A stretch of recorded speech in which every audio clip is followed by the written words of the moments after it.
life. So we're live. All right. Contemporaneous.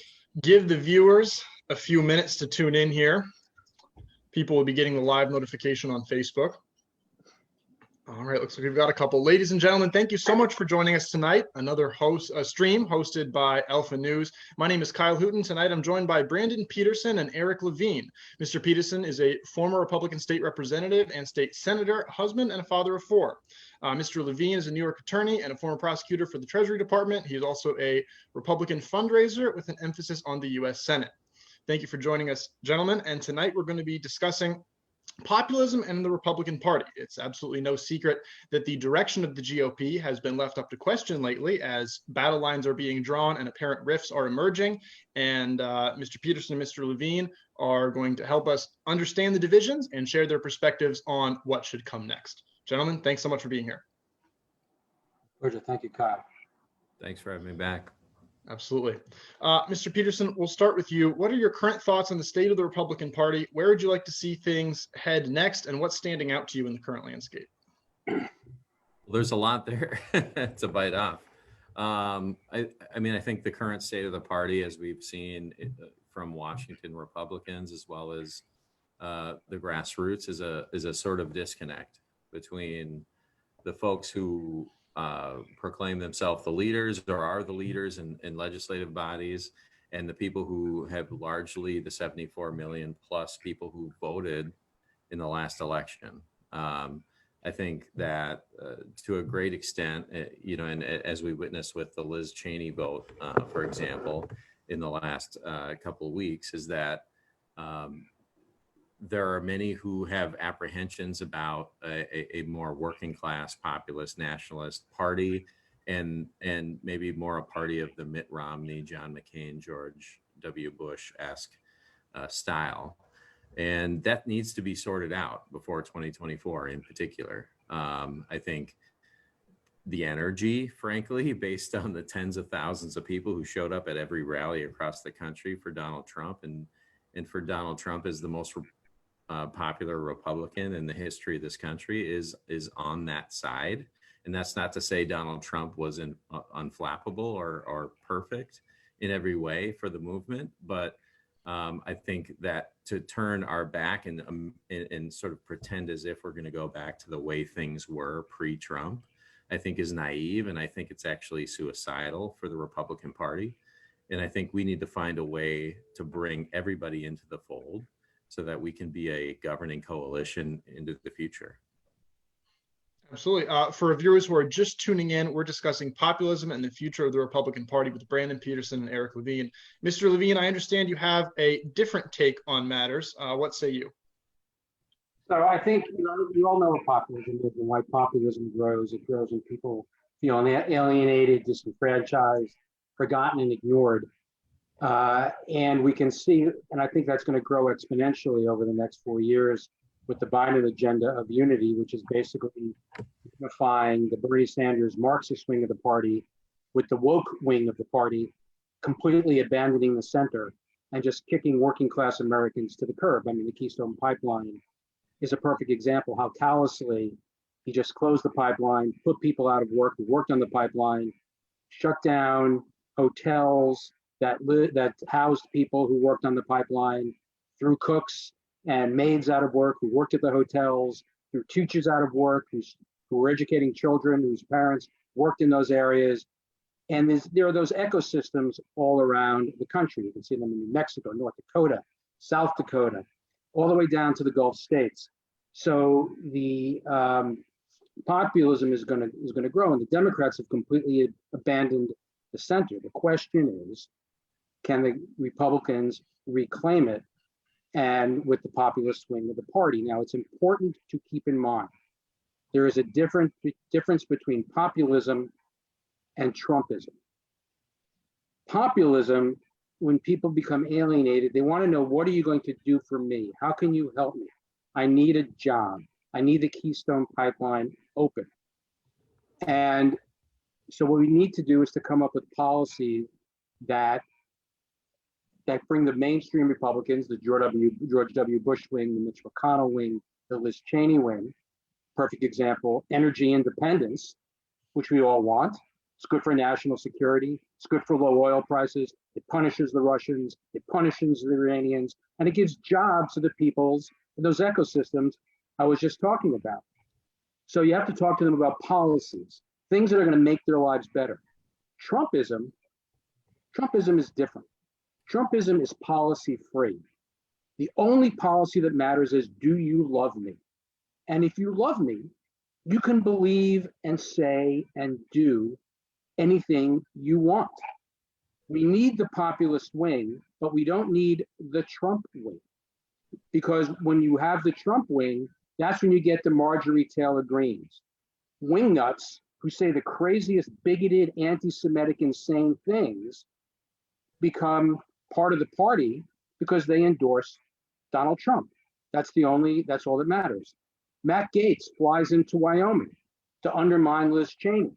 But who benefits? Anthony Bouchard is the person currently primarying Liz Cheney. He's another QAnon nut who said we need more Marjorie Taylor Greens. No, we don't need more Marjorie Taylor Greens. We need to get rid of Marjorie Taylor Greene. We need to get rid of Trumpism. We need to get rid of the fringe. We need the populace. We need the Trump voter, but we don't need Trump. And we need, because we're not going to be able to bridge the gap with Trump. We cannot win a Republican majority without women and without the suburbs. And we're never going to have that as long as it's a Trumpism. Populism can live with the mainstream traditional Republicans. It cannot live with Donald Trump. Mr. Peterson, I'm curious to hear your response, especially how you feel that Trumpism, and Trump supporters fit into this emerging populist movement. Well, I mean, I think, let's be clear, we wouldn't even be talking about populism as a relevant political idea if it wasn't for Donald Trump's 2016 presidential campaign.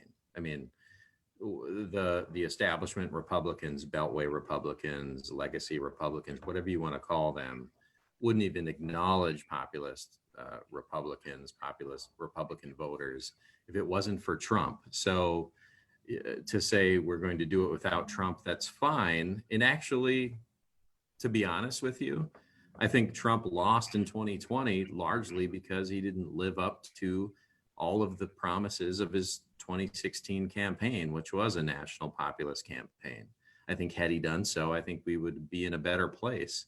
I think mostly because he embraced the policies and the agenda of Paul Ryan and Mitch McConnell is why we're here. We're talking, you heard incessantly about record stock market gains and marginal tax rate cuts. And frankly, that doesn't resonate with the people who largely vote for Republicans, working class, white working class people, Hispanic working class people, Black working class people. Donald Trump lost in 2020 because he lost the white vote that he had in 2016. And he lost it because he didn't live up to the things that he said he was going to do in 2016, not the things that the Beltway Republicans thought he ought to.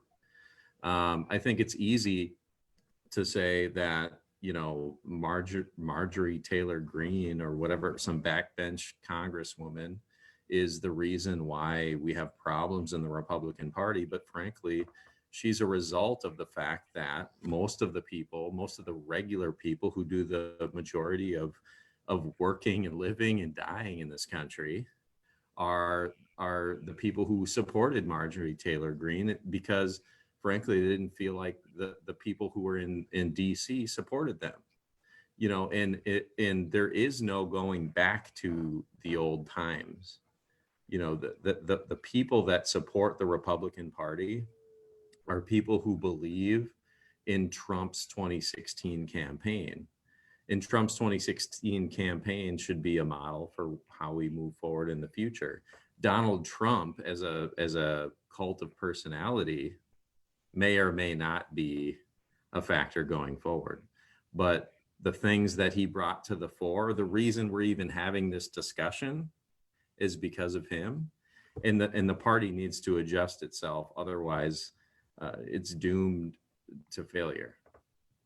So Donald Trump lost because he botched COVID and he's a wretched human being.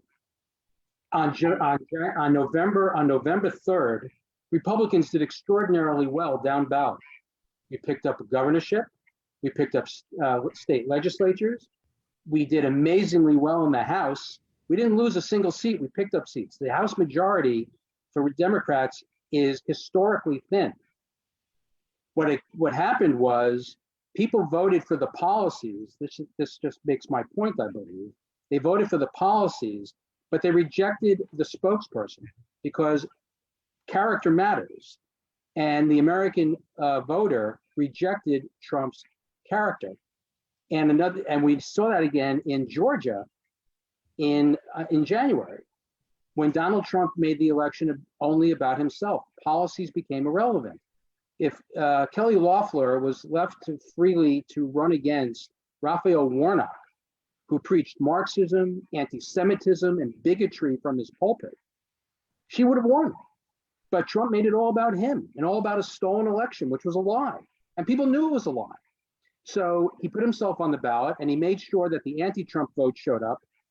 And his voters, even the voters he went to in northern Georgia the day before the election, they stayed home because he told them it's a waste of time. Don't show up because it's all about me. I'm not saying that Marjorie Taylor Greene is, the destruction of the Republican Party. What I am saying is that she is symptomatic of Trumpism. And if you don't squash people like that, and the party becomes associated with those kinds of people, then the party's doomed.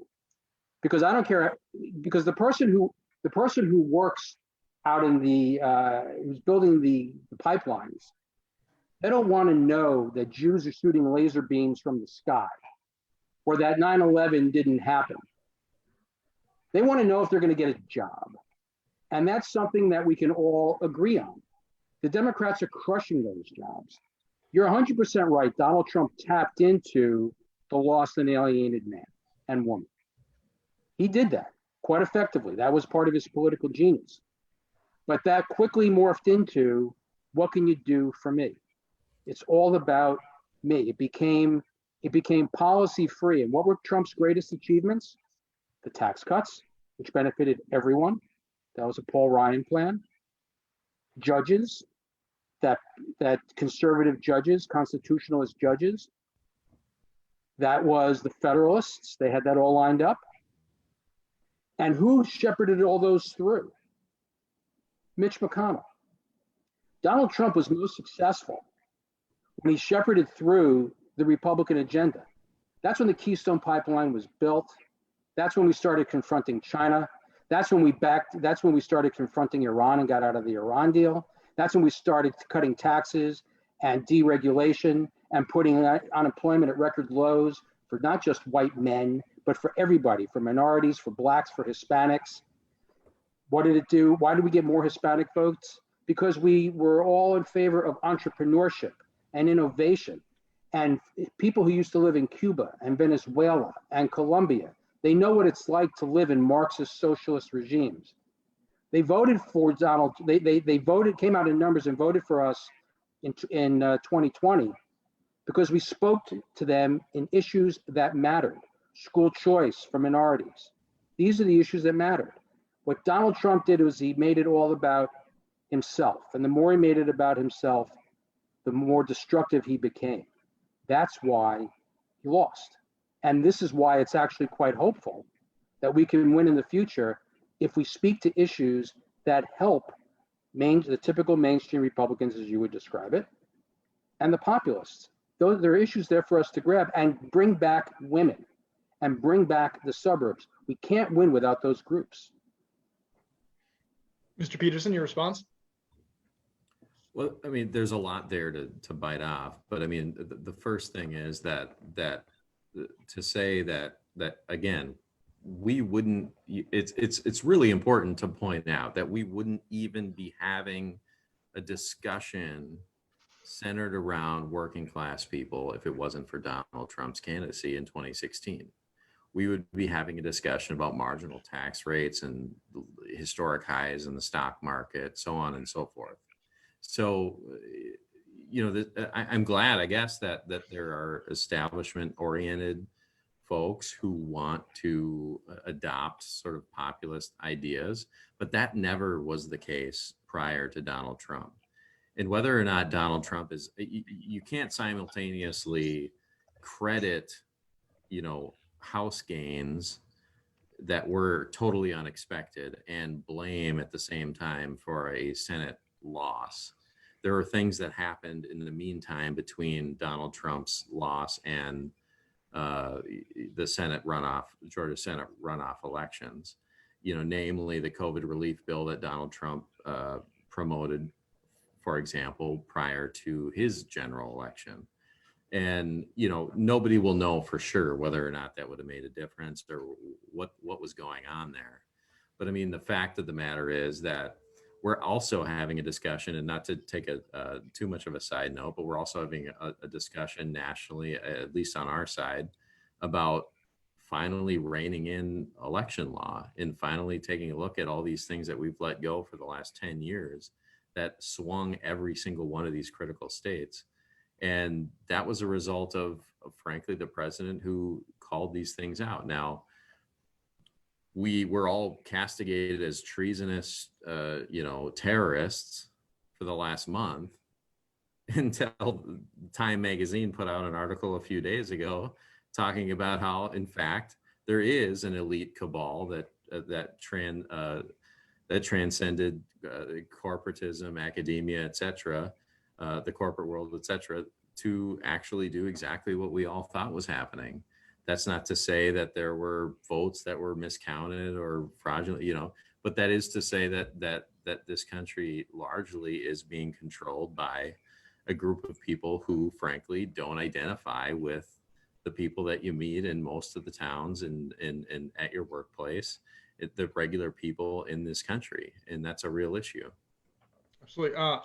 If there's no objection, I'd like to introduce another idea that could sort of push the discussion along. But Mr. Levine, if you'd like to respond, you may do that also. The only two quick points I would make is that I think historically that's not correct. Branden, the point about the talking about the populists, we wouldn't be talking about it. The Reagan Democrats are exactly this group of folks. And one of the reasons Reagan was one of the greatest presidents we ever had, and that he still has a legacy, is because he spoke about ideas and principles, not about himself. It was about putting America first and putting its people first. And to the extent of being called insurrectionists and traitors and whatever it is you were talking about there, I hope you're not saying that the election was indeed stolen, because that's just not true. We really have to stop saying that. He lost. Now, where we probably do agree is that some of the rules may need to be changed. There was no fraud. The rules may have been bad, but the rules were the rules, and there was no fraud, systemic fraud. I mean, Bill Barr told us that, true patriot and a very strong supporter of the president. The Republican governor of Georgia, the Republican AG of Georgia, the Republican governor of Arizona, Trump appointed judges. So there's no this idea that the election is stolen. I hope we're not going down that road. But the more important point is these exact people, the populists. Ronald Reagan spoke to it, and his legacy is still with us today. Well, I'm curious, Mr. Peterson, if you feel that it began with Ronald Reagan, because that's an idea that I've never heard before, and I'd like to hear both sides of it. Well, I mean, no, it didn't, as a matter of fact. And, but to speak to the election, just to clarify what I said, because that's such a hot button issue now, the election was not stolen by legal standards, okay? The election was stolen, as outlined in the Time magazine article, by a concerted effort to change legal standards, regulatory standards about how votes are counted, to change the period by which votes could be tabulated and collected in such a manner that it's impossible to actually verify whether or not the votes are legitimate or not. And so it's actually quite possible for the election to meet legal muster in the court of law and still not be what most of us think of as a fair election. And that's my point. And that all centers around election law. That all centers around the manner in which we allow people to cast ballots and count ballots and collect ballots. and verify identities of voters. Those are all real things. And those are things that I didn't invent today. Those are things that have been debated for the last 10 years. And so, but if you eliminate the mechanism to hold accountable those who vote or don't vote or vote inaccurately, then there's really no way to determine whether or not the election is legitimate or not. So it may pass legal muster in the court of law, and I don't dispute that. I think the election, there is no legal recourse to change the election. I think Joe Biden is the legally elected president. Under the current law in the various states that are relevant. But I also think that there's a way to construct the legal system around voting, particular in elections, that changes the outcome to the benefit of those people who orchestrated the entire effort in the first place. So, as it relates to whether or not Reaganism is the embodiment of populism, I don't know that that's the case. And in fact, I would say that it's not. I would say that Reaganism was the jumping off point for the corporatization of this country at the expense of the working class people. I think when you look at mass amnesty, one of the largest amnesties in the last 30 to 40 years, I think when you look at a marginal tax rate structure that really has not proven to serve the interests of middle class people. And I think for the most part, really a legacy that has left us with the idea that maximum economic output is the is the ultimate objective of a society. I would disagree with that. I think that there are other things, particularly, and I think people on our side would agree that our culture is important and arguably invaluable, and that our culture has eroded to such a degree that many people, despite the fact that our material wealth is maybe intact, feel as though they live in a place that they're not familiar with. And I think that's the issue. And I think, I'm not saying Ronald Reagan was a bad president. I'm just saying that the deification of Ronald Reagan on our side is not necessarily on point. Before we go too far down the Reaganism rabbit hole, I think we've had compelling ideas presented on both sides. I would like to pivot just a moment to another idea that was introduced in the title of this talk, and that is nationalism. It seems like populism and nationalism are connected on the right. Mr. Levine, what are your thoughts on nationalism? Does it have a role in the future of the Republican Party? And I guess, what is your response more generally to the idea that nationalism would be a rising idea on the right? Well, I guess we have to define our terms. I mean, I'm a nationalist in that I think America is an exceptional country, the greatest country in the history of the world that man has ever devised. Nationalism can also be, if you're talking about Nazis, the National Socialist movement. I hope that's not what we're talking about. If we're talking about the fringe elements, like the Proud Boys and the Boogaloos and the Koinon, they pose a threat, not just to the party, they pose a threat to the country. And that's not to say that the extreme is only on the right. There's no shortage of extreme on the left. And the major difference is that the Democrats have made themselves comfortable with the extremes on the left. The Republicans, we're currently, part of what we're fighting about here is about whether or not the extreme will have a role.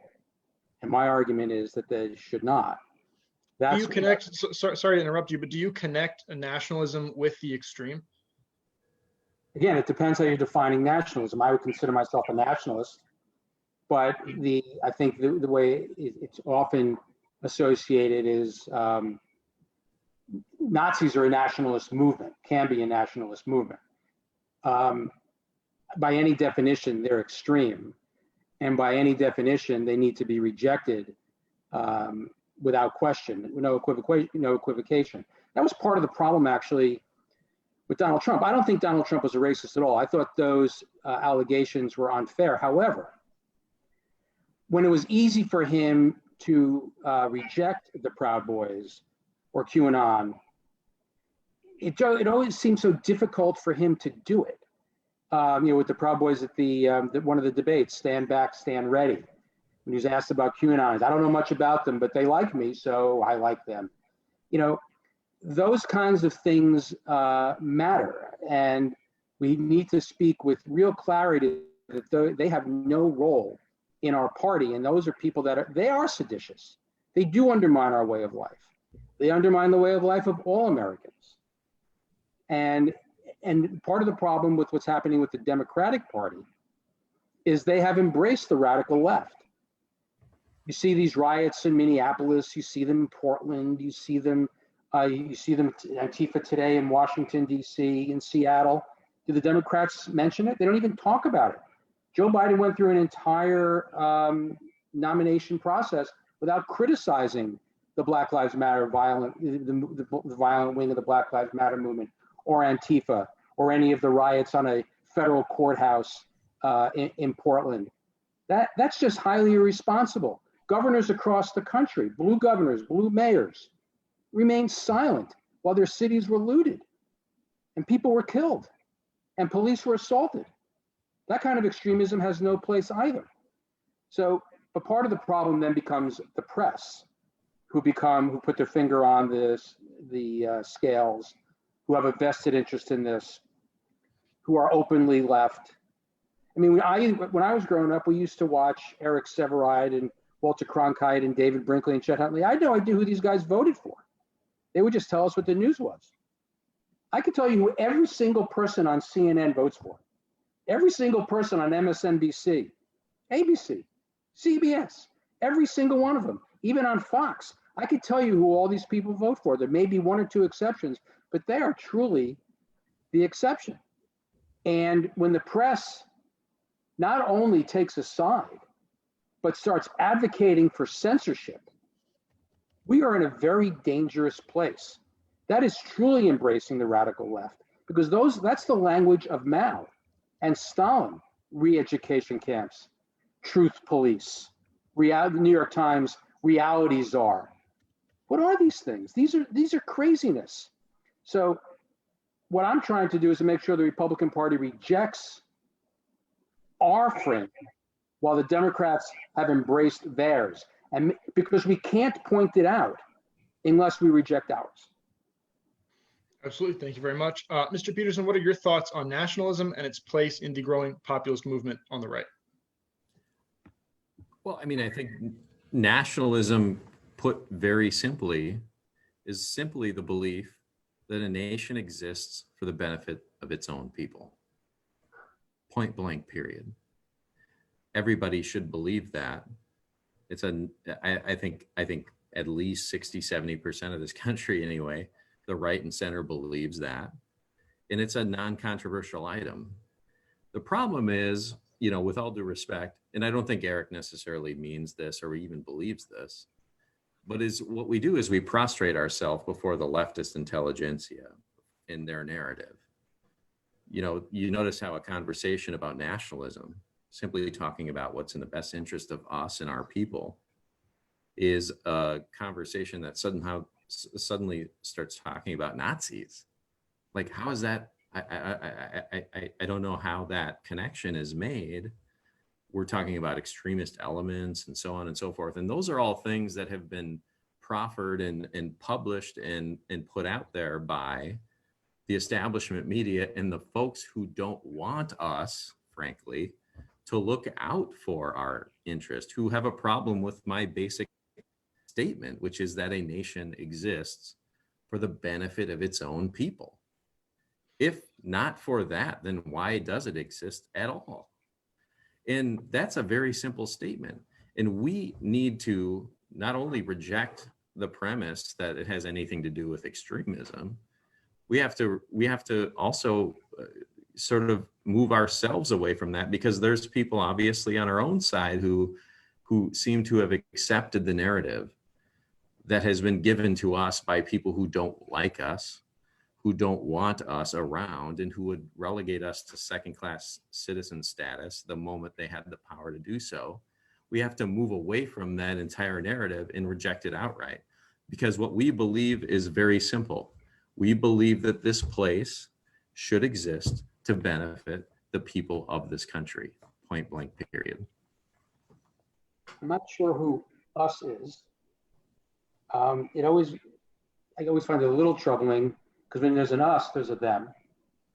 And what I'm trying to do, or what my view is, and that's why I think somewhat is definitional.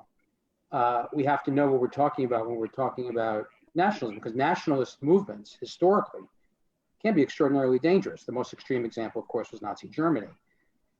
And there are Nazis amongst us. I mean, but that's fortunately for us, they're a very small percentage of the country, and they need to remain that way. And the way to deal with that is through speech and explain why their thoughts are evil and why their ideas are bad and why we present and offer a better opportunity. And that's by speaking to people with policies and ideas, as opposed to cults of personality. Because whether you're on the left or you're on the right, whenever you find any of these truly extreme societies, whether it was Nazi Germany, the Soviet Union, North Korea, it all revolves around cults of personalities and not ideas. Because all that's required is paying fealty to an individual and not ideas. And we should be a party of ideas. And we should bring people, we should be telling people, this is how we can make your life better. I don't know any example where a Nazi or a nationalist socialist movement can make my life better. I can only see it making my life worse. So I think maybe part of the problem is that it's definitional as to exactly what it is we're talking about. But while I want to have a big tent, some tents are just not large enough to incorporate the extreme. And my point is that we need to reject the extreme, keep the center right, because I'm a conservative guy, and I'm proud to say I'm a conservative Republican, and keep the center right, but realize that if we're going to govern, we need more votes than the other side. And those votes have to come from somewhere. And we've completely alienated women, and we've completely alienated the suburbs. And there's a way to bring all the populist group in. And when I was saying the Reagan, Ronald Reagan and the Reagan Democrats, he successfully brought those groups together. The Reagan Democrats were traditionally union homes, truck drivers, plumbers, the guys who built the pipelines. That's who he brought into the Democratic Party and won 49 states. So, into the Republican Party and won 49 states. That's what we need to be doing. So I guess we need to really understand how we're defining these terms, because nationalism historically can lead to some very dangerous examples. Well, Kyle, if I could. Oh, yeah. Again, we've gotten back to talking about Nazis and other things. I don't know. I mean, I defined it actually quite clearly, at least in the context of what I was discussing. And I said quite simply that a nation exists to serve the interests of its people. Our people, its people. What I mean by that is the American people. I mean, quite simply. I mean, the people who live within the nation. It's the nation's citizens, if for lack of a better term. But this is what is the problem with this discussion, which is that every single time that somebody tries to assert a collective identity on behalf of our people, the American people, we are castigated as somehow being, ludicrous thing, like Nazis or some other thing. What is wrong with simply saying that the American people deserve a government that serves the interests of their people, them and theirs, before all others? That's very straightforward. And yet we have been conditioned through the media and through the intelligentsia and through the Beltway elite to think that our job as the United States is to look out for everybody. And sometimes that might mean that other people get better than we do or something. I don't really know. I can't come to any other conclusion than to simply question why it is that we're constantly talking about Nazis or Stalin or Phnom Penh, or I mean, who knows what other things Well, we're that's going because to of the talk about. historical National I Socialist. mean, like, Lead to. But my point, look, I nationalism agree. is a very simple concept, which is Hold to on. say that the nation exists to serve its people. That's it. We're a nation of 330 million people. All of And them. Let's serve all of the American people. That's all I'm saying. right, but those 330, each individual one of those 330 million have a different idea of what's best for them. If we're going to govern for those people, and we can have a discussion about immigration, because I'm sure we agree on we got to secure the border. We got to make sure with no borders, there's no country. I agree with all of that. But if you're going to govern, you got to get more people to vote for you than vote for the other guy. And how do you do that? If you start out of the box and saying to, you know, a Hispanic American, someone who's a citizen, that starts with all Mexicans are rapists, they're really not going to listen to anything else you say. If you start with the Jews that you got to take your lasers out of the sky and not start fires in California, you're not going to get much support. My point is that we want to build a large enough coalition of people in the center and center right so that we can serve the entire American community, as we did, I think, in the last 4 years when we brought down unemployment to record lows. People were earning, the gap between the haves and the have-nots, the income inequality was being reduced. Even something like climate change, we're reducing our carbon emissions while growing our GDP and increasing jobs.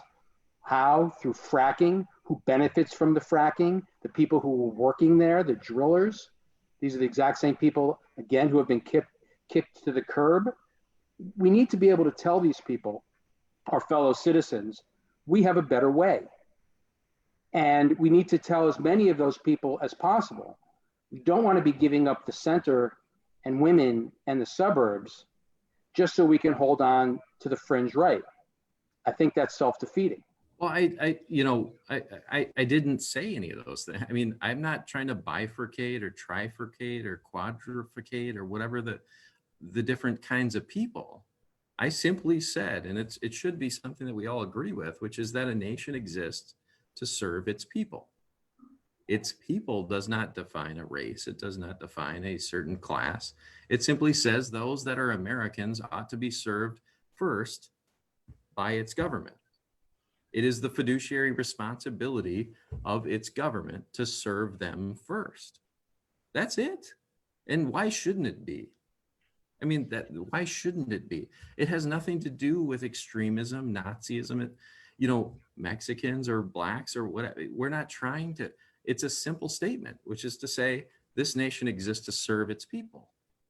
And if I may interject frankly, here, the Hispanic vote, by the way, after Trump's presidency increased, not decreased, despite all the rhetoric that you pointed out. The Jewish vote, by my understanding, increased, not decreased. So the thesis that you're putting forward doesn't bear itself out, in fact. And in fact, the people that lost Trump's election are not those people or the black vote. It, in fact, was the white working class vote that cost Trump the election, mostly because he did not deliver on the 2016 populist promises that he made. He was not Trump enough, as a matter of fact. And had he been so, and had he done that to the day to election day, I believe he'd be president right now.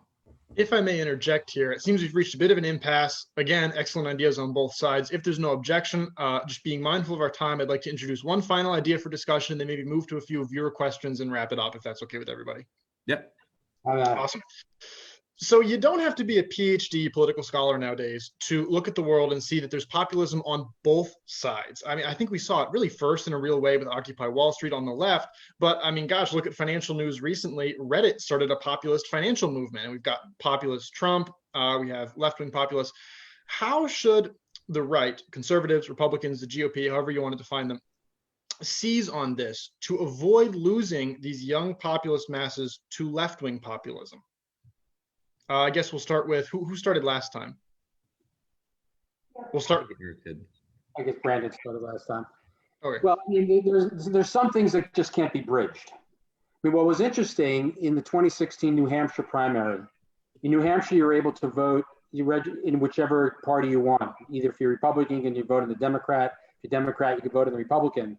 And what was extraordinary is the percentage of Trump voters whose second choice was Bernie Sanders, and the percentage of Bernie Sanders voters whose second choice was Donald Trump. And I think this speaks, exactly to your point. Now, there's some things that just aren't going to be bridged. Bernie Sanders is a classic Marxist. He views everything through the lens of socioeconomic class. Are you wealthy? Are you poor? And that's why the $15 minimum wage and the Green New Deal and government takeover of the economy, every sector. People that are going to believe that government is the answer, for the large part, are going to stay on the left. People who think that self-reliance, equal opportunity, self-improvement, they're going to stay on the right. But there's going to be no substitute for our communicating to every American. How are we going to make your life better? Whether it's to a single mother in Harlem that we're going to give your child school choice because traditional public schools fail, or we're going to tell the Keystone Pipeline worker who's now unemployed, can't feed his family, we're going to build that pipeline. There's no reason we can't get both their votes. They're both disaffected. They're both alienated. They've both been kicked to the curb. We need to tell them there's a place for you here. And that's a pretty big tent. But the classic Marxists we're never going to get. The woke wing of the Democratic Party, which views everything through identity politics. I mean, the American vision, the Martin Luther King vision, is to judge everybody by the content of their character, not by the color of their skin. It's a colorblind society. Everybody should have equal opportunity, and government should work assiduously to guarantee that everybody has equal opportunity. The woke left it's all about equal results. We have to completely shift the dynamic and make sure everybody ends up in the same place, even if we have to discriminate against other groups to achieve that. And that is not the American way. Everybody's guaranteed the equal opportunity, but this idea of equal results is nonsensical. So that wing, because the Democratic Party, I think, has shifted so far left, that's a battle we shouldn't be fighting. We should be fighting for the center. The left is where they are. The center is what we need. It's the suburbs, it's women. That's the group we need. Mr. Peterson, your thoughts on the same question. How can the right capitalize on the growing populist movement that exists either somewhere in the middle or just among young people who might not have a home in either party yet? Well, I think it's a recognition first that most people don't think everything's going very well. And it's really not. It's abundantly clear. We can't leave our houses. We can't go to do the things that we normally have done. Our institutions have largely told us that we're bad or evil or treasonous or traitorous or terrorists in some cases. The fact of the matter is that if you are a right-wing person or on right spectrum, that you are simply not allowed to say those things in certain confines. The fact is that most of us probably live in a country that is occupied by people who don't like us a whole lot. And as Time magazine described, an elitist cabal of industry and academic and institutional forces conspired to win the last election for the person who decided that once and for all he was going to speak up for regular people, the people who showed up, tens of thousands in some cases hundreds of thousands for Donald Trump across the country, while the other guy couldn't fill a hotel room of supporters. This is a real thing. And if the Republican Party thinks that they can move away from it, then they are signing their own death warrant. The Republican Party is and should be the counter to what we see today, which is an institutional and establishment force that is working against the economic interests and the interests in general of the average American in this country. If we can latch on to that through an economic policy that puts them first, and a cultural policy regime that reminds them of the country that they thought they knew, the country they were told was the greatest country in the world, the country that they were told was the freest country in the world. If we can latch on to both of those things, then the Republican Party has a bright future. And that's the future that I'm dedicated to. Absolutely. Mr. Levine, would you like to respond? Or if you both agree, we could move to just 2 viewer questions. Let the viewers have a chance. Sure. Carol Gallagher was the first person to ask a question. She says, the DFL always align behind one another, thus their strength. If the GOP doesn't align together and work within the Trump coalition, it will fail and strengthen the DFL further. Please address this statement. Mr. Levine, you go first. Well, I think to the extent that Trump tapped into the populist movement in the party should continue to pursue that with ideas and principles. That's, I think, gets back to my beginning point, where there's a difference between populism and Trumpism. If it's about ideas and principles, we win. If it's about Trump, we lose. Because then it becomes policy-free, idea-free, and it's just it's all about me. And then you start ending up with extremists. You start ending up with the Marjorie Taylor Greenes, the Anthony Bouchards.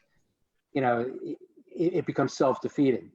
So I think we need to come up with a whole slew of policies, whether it's a China policy, it's an energy, all of the above policy, whether it's an education policy, more school choice, religious liberty, issues that can unify as many people as possible while pushing out the fringe. I think we have a very, very, very good chance of not just winning back the House in 22, but again regaining the Senate in 24, and absolutely winning the White House in 24 as well. So there is hope. It's just a question of approach. Mr. Peterson, the same question. Ms. Gallagher says that the DFL always align behind one another and the GOP should do the same behind Trump. Your response?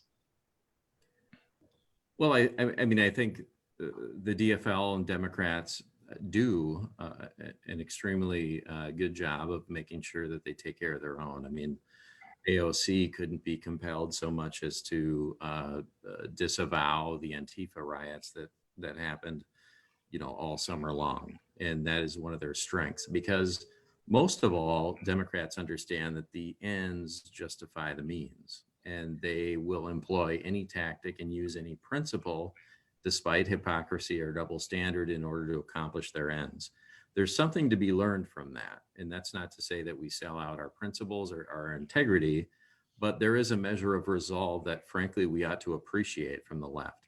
After all, conservatism hasn't won a battle in 100 years in this country, with the exception of marginal tax rates, which is debatable whether or not that's benefited our people. So I think the fact of the matter is that the way forward for Republicans is to identify something that is palatable for the mass electorate.